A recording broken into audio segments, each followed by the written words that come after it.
Imagine, you wake up to that emergency notification on your phone blaring.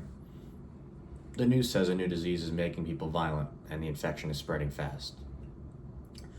Stores are ransacked and phone lines are down. What would you do in this situation?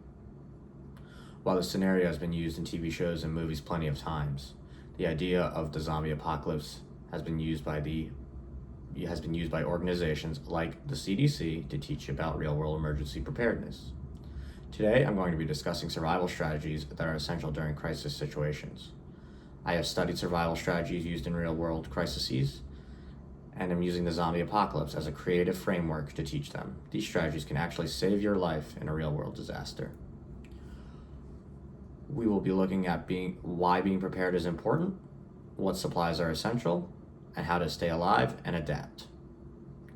Now that we understand the threat of the impending zombie apocalypse, let's talk about the importance of being prepared. Much like a zombie apocalypse, disasters are unexpected and can get out of hand very quickly. In fact, the Center for Disease Control created a graphic novel on surviving the zombie pandemic as a fun way to teach people about disaster preparedness. The purpose is to teach people how to make an emergency kit and plan evacuation routes. Truthfully, emergency situations aren't like the movies. From a crazy scenario like the zombie apocalypse to a very real scenario like a hurricane or power outage, these can be life-threatening with deadly consequences. This is why everyone should have a basic survival kit and a plan in place. Now that we understand why it matters, let's look at what we need to survive The Walking Dead. The first thing any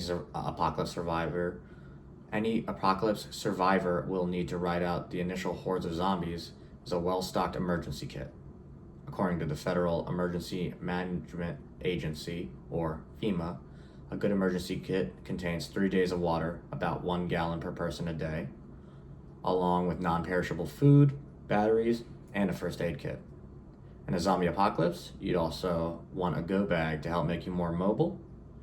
Things like a multi-tool, maps, a change of clothes, cash, and a flashlight are essential for any go bag.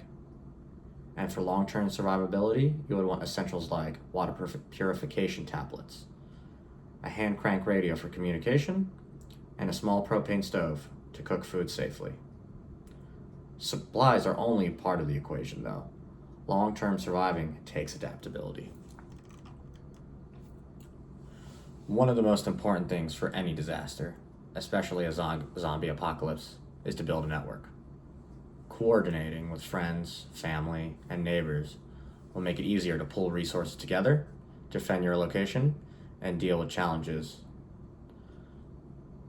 Having a designated meeting location and utilizing radios to ensure everyone can meet together safely, stay informed, and communicate with each other is vital. Additionally, learning skills like first aid and basic self-defense can make a huge difference in any crisis. So, while a zombie apocalypse may not be real, the lessons learned on preparedness are definitely real. Being prepared can mean the difference between life and death. We went over why disaster readiness is important, what supplies are essential during an emergency, and how to adapt when the world starts falling apart. Whether the emergency is zombies, hurricanes, or blackouts, don't wait. Be prepared.